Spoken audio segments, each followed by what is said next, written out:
to be related. Then, even within Orthodoxy, there's a question of what level of commitment there is. So, for example, if you look at Rabbi Gershon Winkler's book, I think it's called Sacred Secrets, published by Aronson. You look at the appendix. You're familiar with Rabbi Winkler's work, I think, right? Yeah. If you look at the appendix, he translates a responsum by Rabbi Yaakov Emden, which talks about the possibility of a committed exclusive relationship, right, not in the context of marriage, as a major halachic possibility. Right? So again, it's not about the magic of marriage. It's about are we committed to some shared trajectory? And then the question is, well, how big is that trajectory? And here, of course, we run into issues of the masculine and the feminine. We run into a whole other conversation. But I hope that at least clarifies the issue. Here's the sentence, summation. The big Jewish chidush, meaning original space of insight, the kind of the deep, profound kind of knowing, was that actually sexual energy needs to be kedoshified, holified, raised by linking it to a committed story. That the vessel that holds the energy, the light of the sexual relationship, is a committed relationship. Then the question becomes part two: what's the nature of that commitment? What's the nature of that commitment? Is it full marriage, no possibility of divorce? The extreme, that would be the Catholic expression of the biblical idea, right? Is it the classical Orthodox marriage itself? Is it Rabbi Jacob Emden, who says no, not marriage, but a committed exclusive relationship, right? Is it the conservative responsum that say, something different, some level of commitment and transparency about what your intention is? I mean, that's the question. But the linkage is the sexual and the personal. That's what the basic linkage is. And that's really what we talk about in the book. That's the story. If you remember, there's a beautiful Talmudic story there called The Harlot by the Sea, which is really about that. So that's the end of that issue. Does that help clarify it a little bit? Yeah, that's pretty good. Moving to the side on this issue, Judaism not only wants us to put marriage within a certain context in life, but sex, but it also kind of wants to reorder our priorities. So I'm just thinking about a man that I used to study Torah with who was very successful in his profession. I imagine that if he was secular, like he could be playing around, but instead he drove a sports car and he came to synagogue twice a day and studied Torah and prayed. And so I'm thinking also that the Judaism wants to kind of take that raw sexual energy and elevate it towards study or elevate it towards God or just elevate it and transform it in the kind of the same way that you see nuns or Christian women who seem deeply in love with Jesus Christ, not just Jesus Christ as God, but Jesus Christ, the ideal man. Yeah, no, I think that's right. In other words, Judaism is all about,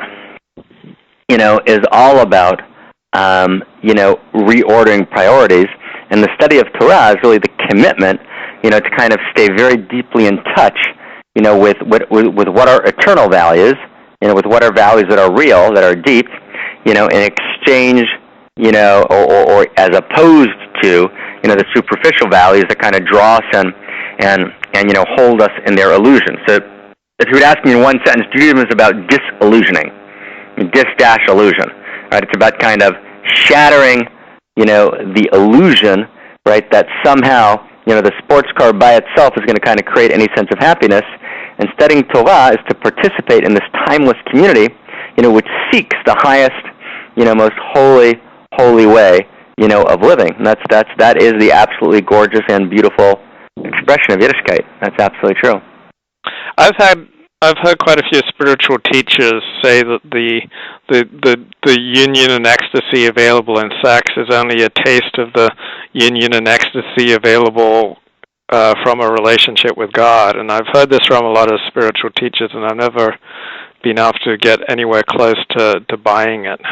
Right. Well, I think most of these spiritual teachers are actually not talking about their own experience, sadly. They're talking about what they read in a book. Right. So in other words, they were told that this was true.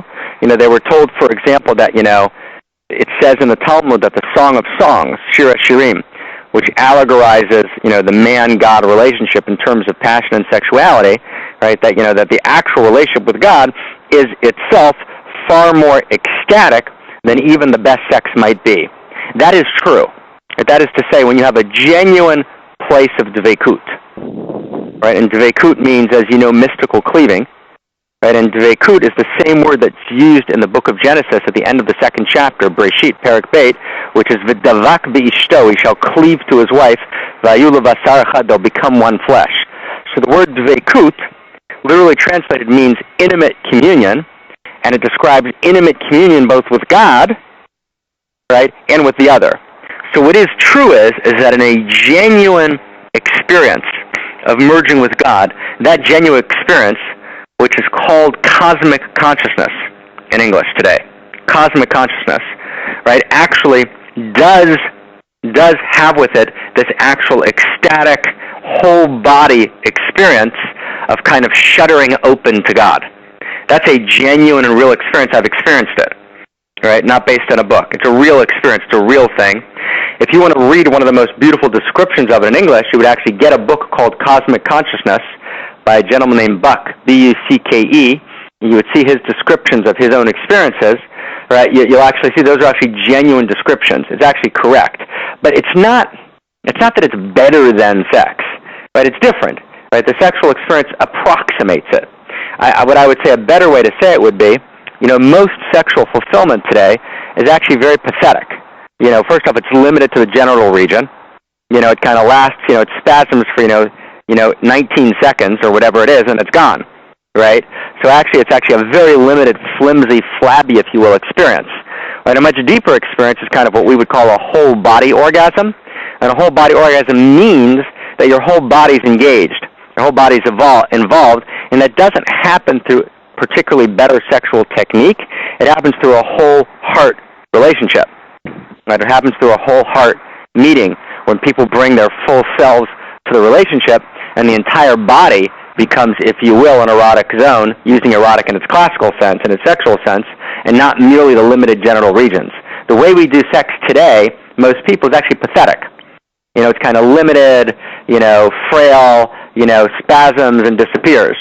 But actually a full body experience, a full body heart experience is a whole different level of experience and is available to people, who practice, sexuality in a sacred way with a full heart and full love, and is also available in a different kind of way, right, to someone who fully, opens herself up, right, to the ecstatic merger with God. But it doesn't happen just by kind of snapping your fingers. It's a deep practice.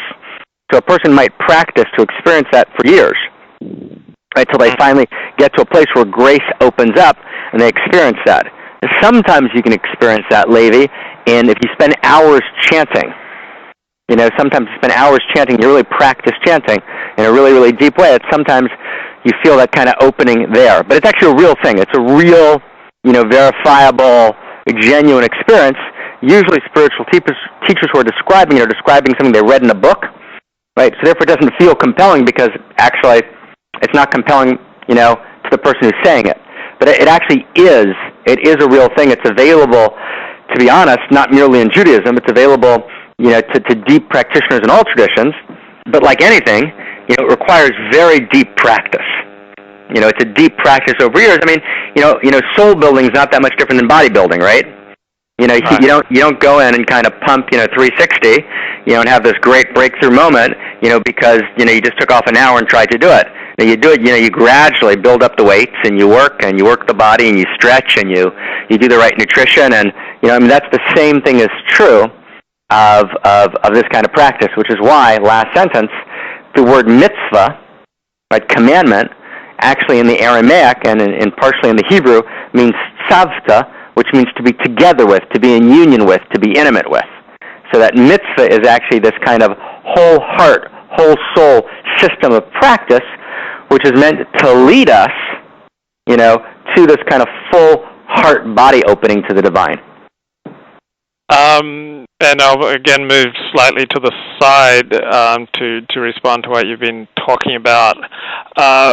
Many times when secular people find out that I'm a religious Jew, they immediately ask me, "Oh, are you into Kabbalah?" And I am not into Kabbalah. I have no interest in Kabbalah because my understanding of mysticism, whether